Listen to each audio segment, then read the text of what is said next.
ഇവര് പറയുന്നതോ അള്ളാഹിനോട് നേരിട്ട് ചോദിച്ചാൽ കിട്ടുമെന്ന് ഉറപ്പില്ല. അതുകൊണ്ട് നേരിട്ട് ചോദിക്കാതെ മഹാന്മാരോട് ചോദിച്ചാൽ, അവര് അള്ളാഹിനോട് പറഞ്ഞാൽ അവരൊക്കെ അള്ളാഹുവിലേക്ക് ഏറ്റവും അടുപ്പമുള്ളവരാണ്. അതുകൊണ്ട് തന്നെ ഏത് വിഷയം വന്നാലും മുത്തുനബിയോട് പറയണം, പാപികൾ തൗബ ചെയ്യുമ്പോൾ നേരിട്ട് അള്ളാഹ് പൊറുക്കണേ എന്ന് പറഞ്ഞിട്ട് കാര്യമില്ലത്രേ. മറിച്ചെന്ത് വേണം? ഇർതകബ്തു അലൽ ഖതാ ഗൈറ حصر وعدد لك أشكو فيه يا سيدي خير النبي. ഒരുപാട് പാപങ്ങൾ ഞാൻ ചെയ്തു പോയി നബിയേ, അങ്ങയോട് ഞാൻ ആവലാതി പറയുകയാണ്, എൻ്റെ പാപങ്ങൾ പൊറുത്തു തരണേ എന്നിങ്ങനെ മുത്ത് മുസ്തഫയോട് ആദ്യം വിളിച്ചു പറയാതെ, അല്ലാഹുവേ എൻ്റെ പാപങ്ങൾ നീ പൊറുത്തു തരണം, ഞാൻ പാപിയാണ്, നീ എന്നോട് പൊറുക്കണേ എന്ന് റബ്ബിനോട് നിങ്ങളാരും നേരിട്ട് ചോദിച്ചിട്ട് കാര്യമില്ല. കാരണം അല്ലാഹ് നിങ്ങൾക്ക് ഉത്തരം ചെയ്യൂല. റബ്ബിനോട് നേരിട്ട് ചോദിച്ചാൽ ഉത്തരം കിട്ടൂല. നബിയോട് മഹാന്മാരോടൊക്കെ ചോദിച്ചാലേ അല്ലാഹ് നമുക്ക് ഉത്തരം തരൂ എന്ന് വിശ്വസിക്കുന്ന ആളുകൾ അവരുടെ ഖുർആൻ പരിഭാഷയിൽ പോലും എഴുതിവിട്ടതെന്താ? അള്ളാഹുവിൻ്റെ യഥാർത്ഥ അടിമകൾ നബിയോട് ചോദിക്കുമെന്നാണ് അവരെഴുതിയത്. നിങ്ങൾ അള്ളാഹിൻ്റെ യഥാർത്ഥ അടിമയാണോ? എന്നാൽ നിങ്ങൾ ആദ്യം നബിയോടാണ് ഏത് കാര്യവും ചോദിക്കേണ്ടത്. അങ്ങനെ ചോദിക്കാത്തവർക്ക് അള്ളാഹുവിലേക്ക് അടുക്കാൻ കഴിയൂല. അള്ളാഹു അവർക്ക് ഉത്തരവും കൊടുക്കൂല എന്നൊക്കെ അള്ളാഹുവിൻ്റെ ആയത്തോതിയിട്ട് പച്ച നുണ അള്ളാഹുവിൻ്റെ പേരിൽ പറയുന്ന മുസ്ലിയാക്കളുണ്ട്, അത് എഴുതി വിട്ടവരുണ്ട്. വളരെ ശ്രദ്ധിച്ചോ. നിങ്ങളുടെ അമലുകൾ പോക്കറ്റടിക്കാൻ, നിങ്ങളുടെ ഈമാൻ തകർക്കാനല്ലാതെ അത്തരത്തിലുള്ള വാദങ്ങൾക്ക് ഒരു നിലക്കും നിങ്ങൾക്ക് ഒരു രക്ഷയും അത് നൽകൂല എന്ന് നിങ്ങൾ മനസ്സിലാക്കണം. മാത്രമല്ല, ചിലരൊക്കെ പറയുന്നത് എന്താ? ഹജ്ജ് ക്ലാസ്സിൽ പോലും ജനങ്ങളോട് പറഞ്ഞു കൊടുക്കേണ്, ബദിരീങ്ങളെ വിളിച്ചോളാൻ. ഹജ്ജ് ക്ലാസ്സിലാ ജനങ്ങളോട് ബദിരീങ്ങളെ ബദിരീങ്ങളെ എന്ന് വിളിക്കുന്ന ഒരു തങ്ങളുണ്ട്. ഒരു ഖലീൽ ബുഖാരി മലപ്പുറത്തുള്ള ഒരു സലാത്ത് തങ്ങളുണ്ട്. ആ തങ്ങൾ പറയണെന്ത്? അതേ കടലിൽ വെച്ച് വല്ലാത്ത പ്രയാസം വന്നപ്പോൾ കപ്പലാടി ഉലയുന്ന ഘട്ടമെത്തിയപ്പോൾ പോലും ഇനി ഇവിടെ രക്ഷയില്ലെന്ന് വന്നപ്പോൾ മൂപ്പര് വിളിച്ചതാരെയാണ്? അല്ലാ അല്ലാ എന്നല്ല, ബദരീങ്ങളെ ബദരീങ്ങളെ എന്നാണ് വിളിച്ചതെന്ന് അത് പറയുന്ന ഒരു വ്യക്തിയാണ്. ആ വ്യക്തിക്ക് ആ സ്വഭാവമാണ്. അയാൾ അങ്ങനെ തന്നെയാണ് വിളിക്കാൻ പ്രേരിപ്പിക്കുന്നതും. അയാൾ പറയുന്ന വാചകങ്ങൾ നിങ്ങളൊന്ന് കേട്ടു നോക്കൂ. അയാൾക്ക് കപ്പലിൽ വെച്ചുണ്ടായ ഒരു അനുഭവം. ിൽ കുറെ വിറ്റകൾ വരത്തിലതാ ഓപ്പൺ ബോട്ടാണ്, കപ്പലല്ല, സൗകര്യങ്ങളുള്ള ബോട്ടല്ല, ഒരു സൗകര്യമില്ലാത്ത സാധാരണ കപ്പലാണ്. പെട്ടെന്ന് മഴയിൽ ഹജ്ജ് ക്ലാസ്സിലേക്ക് നടക്കുന്നതിന് വേണ്ടി വരികയാണ്. അതാ കടൽക്ഷോഭം വളരെ വളരെ രൂക്ഷമാവുകയും ഇതാ മരണത്തെ മുഖാമുഖം കാണുന്ന രംഗം, മരിച്ചെന്ന് കടലിൽ മറിഞ്ഞെന്ന് വിശ്വസിക്കുന്ന രംഗം. പക്ഷേ ആ സമയത്തൊക്കെയും വിളിച്ചത് ബദരീങ്ങൾ തവസ്സുലാക്കിക്കൊണ്ട്, ബദരീങ്ങളെ എന്നെ രക്ഷപ്പെടാൻ യഥാർത്ഥത്തിൽ വിരീതൻ മനസ്സുകൾ ഇതിൽ മരിക്ക് വെള്ളത്തിൽ മുങ്ങുക തന്നെ ചെയ്യും. മരിച്ചാൽ ഏതെങ്കിലും മത്സ്യത്തിന്റെ വയറ്റിൽ എന്റെ മയ്യത്ത് സംസ്കരിക്കാൻ പോലും റബ്ബേ എന്നെ എവിടെയെന്ന് കാണാൻ പോലും മനസ്സങ്ങ് മറഞ്ഞ സമയത്ത് ഓർമ്മ വന്നത് ബദരീങ്ങളെയാ.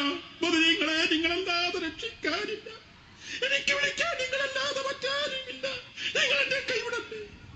കണ്ടല്ലേ നിങ്ങൾ? നോക്കൂ, നിങ്ങൾ ആ മനുഷ്യൻ പറയുന്നത് നോക്കൂ. നിങ്ങൾ ബദരീങ്ങളെ ബദരീങ്ങളെ നിങ്ങളല്ലാതെ എനിക്ക് രക്ഷല്ല. ഒരു മൂപ്പര് പറയത് പ്രാർത്ഥനയല്ല. മൂപ്പരുടെ കരച്ചിലും ആ വിനയവും ആ ഇരുന്നിട്ടുള്ള വെറിയും ഇത് പ്രാർത്ഥനയല്ലേ? ഇത് പ്രാർത്ഥനയല്ലെങ്കിൽ വേറെ ഏതാ പ്രാർത്ഥന? അറേബ്യൻ മുശ്രിക്കുകൾ പോലും വിശുദ്ധ ഖുർആൻ പറയുന്നത് വഇദാ ഗശിയഹും മൗജുൻ കല്ലുലലി ദഅവുല്ലാഹ മുഖ്ലിസീന ലഹുദ്ദീൻ. കപ്പലിൽ യാത്ര ചെയ്തുകൊണ്ടിരിക്കെ കാറ്റിലും കോളിലും വിട്ട് നശിക്കും എന്ന ഘട്ടമെത്തിയാൽ അറേബ്യൻ മുശ്രിക്കുകൾ പോലും അവർ വിളിച്ചു പ്രാർത്ഥിക്കുന്ന മറ്റുള്ളവരെയെല്ലാം ഒഴിവാക്കിയിട്ട് അല്ലാ അല്ലാ രക്ഷിക്കണേന്ന് അള്ളാഹിനോട് ആത്മ ആത്മാർത്ഥമായി തേടിയിരുന്നു എന്ന് ഖുർആൻ പറയുമ്പോൾ ഈ തങ്ങളെന്ന് പറയുന്ന വ്യക്തി പറയുകയാണ്, ഞാൻ ബദരീങ്ങളോട് പറഞ്ഞു, ബദരീങ്ങളെ നിങ്ങളോടല്ലാതെ എനിക്ക് പറയാനില്ല, നിങ്ങളോടല്ലാതെ എനിക്ക് ചോദിക്കാനില്ല എന്ന് പറയുകയാണ്. ഇയാൾ ഒരു ഹജ്ജ് ക്ലാസ് എടുക്കാൻ വേണ്ടി മഅ്ദിനിലേക്ക് വരുന്ന യാത്രാവേളയിലാണ് ഈ കപ്പലിൽ പെടുന്നത് എന്നുകൂടി നിങ്ങൾ മനസ്സിലാക്കണം. അങ്ങനെ ഈ മനുഷ്യൻ ഇങ്ങനെ ബദരീങ്ങളെ എന്ന് വിളിച്ചാർക്കുന്നയാളാണ്. ഇതെൻ്റെ ഭാഷയല്ല, അയാൾ തന്നെ പ്രയോഗിക്കുന്നുണ്ട് ബദരീങ്ങളെ വിളിച്ച് ആർക്കുക എന്നുള്ളത്. അങ്ങനെ അയാളെക്കുറിച്ച് ജനങ്ങൾക്കിടയിൽ അതാ കാര്യങ്ങൾ വലിയ അപകടമാണല്ലോ ഇയാൾ പ്രചരിപ്പിക്കുന്നതെന്ന് വന്നപ്പോൾ ജനങ്ങൾക്ക് വല്ലാത്ത പ്രശ്നമായി. ആളുകൾ പലയിടത്ത് വെച്ചും ഇദ്ദേഹത്തെ കാണുമ്പോൾ ചോദ്യം ചോദിക്കാൻ തുടങ്ങി, നിങ്ങളെന്തായി ബദരീങ്ങളെ വിളിച്ചാർക്കുന്നത് എന്ന്. ഗൾഫിൽ അദ്ദേഹത്തോട് ഒരാൾ വന്നപ്പോൾ ചോദിച്ചപ്പോൾ അതിനദ്ദേഹം കൊടുത്ത ന്യായീകരണം വലിയ അഭിമാനത്തോടെ അയാൾ പറയുന്ന ഒരു രംഗമുണ്ട്, അതൊന്ന് നിങ്ങൾ കേട്ടു നോക്കൂ. മരിച്ചത് അപ്പോ ഒരാൾക്കൊരു കഴിവുമില്ല, അള്ളാഹു തല കൊടുത്ത കഴിവ് മാത്രം. എന്ന അള്ളാഹു ബാക്കി വരട്ടെ. പറയാതിരിക്കുന്ന അള്ളാഹു അല്ലാത്ത ഒരൊറ്റ ഇലാഹിനെയും ആരാധിക്കൂല, അള്ളാഹു അല്ലാത്ത ഒരാളെയും വിളിച്ച് പ്രാർത്ഥിക്കൂല, അള്ളാഹുവിനോട് മാത്രമേ ഞങ്ങൾ പ്രാർത്ഥിക്കൂ. പക്ഷേ അള്ളാഹു തല ഉമ്മക്കൊരു സ്നേഹം കൊടുത്തിട്ടുണ്ട്, ആ സ്നേഹം ഉമ്മയോട് ചോദിക്കും. അള്ളാഹു തല ഡോക്ടർക്ക് ഒരു കഴിവ് കൊടുത്തിട്ടുണ്ട്, ആയതുകൊണ്ട് ഡോക്ടറോട് പറയും, ഡോക്ടറെ എൻ്റെ രോഗം ശിഫയാക്കണമെന്ന് പറയും. അതേ സ്ഥാനത്ത് ഡോക്ടർക്ക് എങ്ങാനും സ്വന്തമായി കഴിവുണ്ടെന്ന് വിശ്വസിച്ച് പോയാൽ ഇസ്ലാമിൽ നിന്ന് പുറത്തുപോയി. അള്ളാഹു തല ബദരീങ്ങളെ വല്ലാതെ സ്നേഹിച്ചിട്ടുണ്ട്. ആ ബദരീങ്ങൾക്ക് സാധാ മനുഷ്യർക്ക് കൊടുത്തതിനേക്കാൾ കൂടുതൽ കഴിവ് അള്ളാഹുവിന് കൊടുത്തിട്ടുണ്ട്. ആ കഴിവ് ചോദിക്കും. അത് ബദരീങ്ങൾ അള്ളാഹ് കൊടുത്ത കഴിവേ ചോദിക്കൂ, അള്ളാഹുവിനെ ഒഴിവാക്കി ഒരാളോടും ചോദിക്കൂല. കണ്ടോ മൂപ്പര് പറയണ എന്താ ന്യായീകരണം പറയും. ഒരാൾ ചോദിച്ചതാണ് ഗൾഫിൽ നിന്ന്, അല്ല ഞങ്ങളിങ്ങനെ അദ്ദേഹം പറയുന്നുണ്ട്, നിങ്ങളെപ്പറ്റി ഇങ്ങനെ പറയുന്നുണ്ടല്ലോ ബദരീങ്ങളെ എന്ന് വിളിച്ച് ആർക്കുന്ന ആളാണ്, അതൊക്കെ ഇതിലുണ്ട്.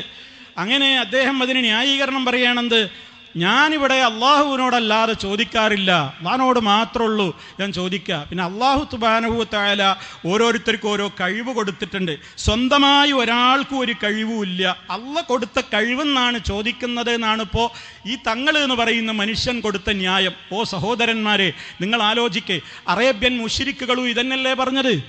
അള്ളാഹുവിൽ പങ്കുചേർത്ത അറേബ്യൻ മുശ്രിക്കുകൾ, റബ്ബല്ലാത്തവരെ വിളിച്ചു പ്രാർത്ഥിച്ചിരുന്ന മുശ്രിക്കുകൾ, അവരുടെ തെൽബിയത്ത്, അവരും ഹജ്ജിന് പോയിരുന്നു. അവർ കഅബക്ക് ചുറ്റും തവാഫ് ചെയ്യുമ്പോൾ അറേബ്യൻ മുശ്രിക്കുകൾ ചൊല്ലിയിരുന്ന ഒരു തെൽബിയത്തുണ്ട്, ലബ്ബൈക ലാ ശരീക ലക. അള്ളാഹുവേ, നിന്റെ വിളിക്ക് ഉത്തരം ചെയ്തുകൊണ്ട് ഞാനിതാ വന്നിരിക്കുകയാണ്.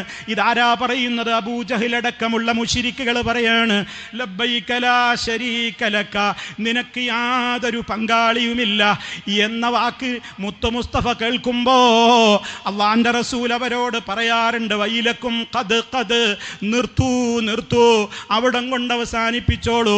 കാരണം മുത്തുനബിക്കറിയാം ഇതിൻ്റെ അപ്പുറത്ത് ഇനി ഇതേ മുസ്ലിയാർ പറഞ്ഞ ന്യായീകരണമാണ് അന്നവര് പറയുന്നത്. മുത്തു മുസ്തഫാക്ക് അതറിയാം, അവരുടെ തെൽബിയത്ത് അള്ളാന്റെ റസൂൽ കേൾക്കുന്നുണ്ട്. അതുകൊണ്ട് തുടക്കം ഇത് വളരെ ഗംഭീരമാണ്, തുടക്കത്തിൽ ഒരു പ്രശ്നവുമില്ലെന്ന് വന്നപ്പോ നബി സല്ലല്ലാഹു അലൈഹി വസല്ലം അവരോട് പറഞ്ഞിരുന്നു, വൈലക്കും, നിങ്ങൾക്ക് നാശം, ഖദ് സ്റ്റോപ്പ് ചെയ്യൂ, ഇനി അങ്ങോട്ട് പറയല്ലേ. ഇപ്പൊ ഇതുവരെ പറഞ്ഞതൊക്കെ ശരിയാണെന്ന്, ലബ്ബൈക ലാ ശരീക ലക, നിനക്ക് യാതൊരു പങ്കാളിയുമില്ല എന്ന് അള്ളാഹുവിനോട് നിങ്ങൾ പറഞ്ഞത്, അതാണ് കറക്റ്റ്. ഇനി നിങ്ങളൊന്നും കൂട്ടിച്ചേർത്ത് മിണ്ടരുത്. കാരണം അവർ മിണ്ടുന്നത് മുഴുവനും പിന്നെ ഈ തങ്ങൾ പറഞ്ഞതുപോലെയുള്ള ന്യായീകരണ വർത്തമാനമാണ്. എന്തേ അപ്പോഴും മുശ്രിക്കുകൾ പിന്നെ പറയാണ്, ഇല്ലാ ശരീകൻ ഹുവ ലക തംലികുഹു വമാ മലക, പക്ഷേ ഒരു പങ്കാളി നിനക്കുണ്ട് അല്ലാ. അറേബ്യൻ മുശ്രിക്ക് പറയാണ്, ഒരു പങ്കാളി നിനക്കുണ്ട്. എങ്ങനെയുള്ള പങ്കാളിയാണ്? ആ പങ്കാളിക്ക് സ്വന്തമായി ഒരു കഴിവുമുണ്ടെന്ന് ഞാൻ ആ പങ്കാളി എങ്ങനെയുള്ള പങ്കാളിയാണ്? തംലികുഹു, നീയാണ് ആ പങ്കാളിയുടെ എല്ലാ കഴിവും ഉടമപ്പെടുത്തുന്നത്, നീ കൊടുത്ത കഴിവേ അവർക്കൊക്കെയുള്ളൂ. വമാ മലക, അവർക്ക് ഒരു കഴിവും വേറെ ഇല്ല. ഇനി അവർക്ക് എന്തെങ്കിലും കഴിവുകൾ അവർക്കുണ്ടെങ്കിൽ തന്നെ മുഴുവനും നീ കൊടുത്തതാണ് റബ്ബേ. അങ്ങനെ സ്വന്തമായി ഒരു കഴിവുമില്ലാത്ത, നീ കൊടുത്ത കഴിവ് മാത്രമുള്ള ചില സഹായികൾ, ചില പാർട്ട്ണർമാർ, ചില ശരീക്ക് ഞങ്ങൾക്കുണ്ട് എന്നാണ് അറേബ്യൻ മുശ്രിക്കുകൾ കൂട്ടിച്ചേർത്തത്. ഇത് മുത്തു മുസ്തഫ അംഗീകരിച്ചു കൊടുത്തോ? എങ്കിൽ അള്ളാന്റെ റസൂൽ എന്തിനാണ് അവരോട് വൈലക്കും, നിങ്ങൾക്ക് നാശം, ഇനി നിങ്ങൾ മിണ്ടല്ലേ മിണ്ടല്ലേ എന്ന് പറയുന്നത്? ഇവര് പറയും പോലെയാണെങ്കിൽ മുത്തു മുസ്തഫ അവിടെ പറയില്ലേ, നിങ്ങൾ പറഞ്ഞത് കറക്റ്റാണ്, യഥാർത്ഥ സുന്നത്ത് ജമാഅത്താണ്. കാരണം അവർ പറയുന്നത് എന്താ? നിന്റെ പങ്കാളി എന്ന് ഞങ്ങൾ വിശ്വസിക്കുന്നവർക്ക് സ്വന്തം കഴിവുണ്ട് നാ വിശ്വസിക്കുന്നത് എന്നാണോ അവർ പറഞ്ഞത്? അല്ലല്ലോ, അള്ള കൊടുത്ത കഴിവേയുള്ളൂ, എല്ലാം അള്ള കൊടുത്തതാണ് എന്ന് പറഞ്ഞിട്ട് പോലും അള്ളാഹന്റെ റസൂൽ അത് അനുവദിച്ചില്ലല്ലോ. എങ്കിൽ പിന്നെ തങ്ങളെ, നിങ്ങൾ എന്തിനാണ് ഈ ഹജ്ജിന് പോകുന്ന ആയിരങ്ങളെ വിളിച്ചു കൂട്ടിയിട്ട് ബദരീങ്ങളെ വിളിച്ചതിന് ന്യായീകരണം നിങ്ങൾ പറയുന്നുവോ? പിന്നെ നിങ്ങളുടെ ന്യായീകരണം എന്താ? നിങ്ങൾ പറഞ്ഞത് ഉമ്മാനെ വിളിക്കാറില്ലേ വയറുവേദന വരുമ്പോ, അതുപോലെ തന്നെ കാലൊന്ന് വെച്ച് മുട്ടിയ എൻ്റെ മോന്ന് വിളിക്കാറില്ലേ? ഇയാളുടെ ആ ക്ലിപ്പിലുണ്ട്, സമയപരിമിതി കൊണ്ട് ഞാൻ ഒഴിവാക്കിയതാണ്. എൻ്റെ മോ എന്ന് വിളിക്കാറില്ലേ? രോഗം വന്നാ ഡോക്ടറെ സമീപിക്കാറില്ലേ?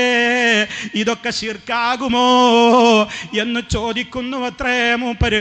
നിങ്ങൾ ആലോചിച്ചു നോക്കൂ, എന്തൊരു കബളിപ്പിക്കലാണ് ഈ മുസ്ലിയാക്കന്മാർ നടത്തുന്നത്. ഓ, സാധാരണക്കാരൻ്റെ ആവറേജ് ബുദ്ധി പോലും ഇല്ലാതെ ആയിപ്പോയല്ലോ. ഉമ്മാനെ വിളിക്കും പോലെയാണോ ബദരീങ്ങളെ വിളിക്കുന്നത്? ഡോക്ടറുടെ അടുത്ത് പോകും പോലെയാണോ ബദരീങ്ങളെ വിളിക്കുന്നത്? ഉമ്മാന്ന് വിളിക്കുമ്പോൾ നമ്മളൊക്കെ എന്താ എൻ്റെ ഉമ്മാന്ന് നമ്മൾ പറയണില്ലേ? എന്താ ഇതിൻ്റെ അർത്ഥം? എൻ്റെ ഉമ്മ ഞാൻ എവിടെ നിന്ന് വിളിച്ചാലും കേൾക്കുന്നുണ്ട്, എൻ്റെ ഉമ്മ ഞാൻ എവിടെയായാലും കാണുന്നുണ്ട്. ഇനി എനിക്ക് സംസാരിക്കാനും വിളിച്ചാർക്കാനും ഒന്നും കഴിവില്ലെങ്കിൽ പോലും എൻ്റെ ഉമ്മ എൻ്റെ ഹൃദയത്തിലുള്ളതൊക്കെ അറിയുന്നുണ്ട്. എൻ്റെ ഉമ്മ എവിടെയായാലും എനിക്ക് ഉത്തരം തരുന്ന മുജീബാണ്. എൻ്റെ ഉമ്മാനോട് ഞാൻ എന്ത് ചോദിച്ചാലും എൻ്റെ ഉമ്മാക്ക് അതിനൊക്കെ ഉത്തരം ചെയ്യാൻ കഴിവുള്ള ഖദീറാണ്. ആ വിശ്വാസത്തോടെ ആരാണ് ഇവിടെ എൻ്റെ ഉമ്മാന്ന് വിളിച്ച് കരയാറുള്ളത്? അതേ അവസരത്തിൽ ബദരീങ്ങളെ, അങ്ങനെയുള്ള ആളുകളെയൊക്കെ വിളിച്ച് തേടുമ്പോ എന്താണ് വിശ്വസിക്കുന്നത്? ഇത് രണ്ടും ഒരുപോലെയാണെന്ന് പറഞ്ഞു കൊടുത്ത് ഹജ്ജ് ക്ലാസ്സിൽ ആ സാധുക്കൾ അത് കേട്ടിട്ട് അതേ ഹജ്ജിന് പോയിട്ട് അവിടെ വെച്ച് അറഫായിൽ വെച്ചും മിനായിൽ വെച്ചും തവാഫിന്റെ നേരത്തും സഫാ മർവക്കിടയിൽ വെച്ചുമൊക്കെ മുഹീദ്ദീൻ ശൈഖിനെയും ബദരീങ്ങളെയും CM മടവൂരിനെയും അങ്ങനെ പലരും അവരെ വിളിച്ചാൽ വിളിപ്പുറത്ത് ഹാജരാകുമെന്ന വിശ്വാസം വെച്ച് വിളിച്ചുകൊണ്ട് എന്തിനാണ് ഹജ്ജിന് പോകുന്നത് കൂട്ടരേ? ആ ഹജ്ജാർക്കാണ് വേണ്ടത്? മുഴുവൻ ബാത്തിലല്ലേ? അതുകൊണ്ട് ഇത്തരം കബളിപ്പിക്കുന്ന അത്തരത്തിലുള്ള ആളുകൾ അവരുടെ അത്തരത്തിലുള്ള കബളിപ്പിക്കലെ കുറിച്ച് ജാഗ്രത പാലിക്കണേ എന്നാണ് എനിക്ക് ഈ അവസരത്തിൽ ഓർമ്മപ്പെടുത്തുവാനുള്ളത്.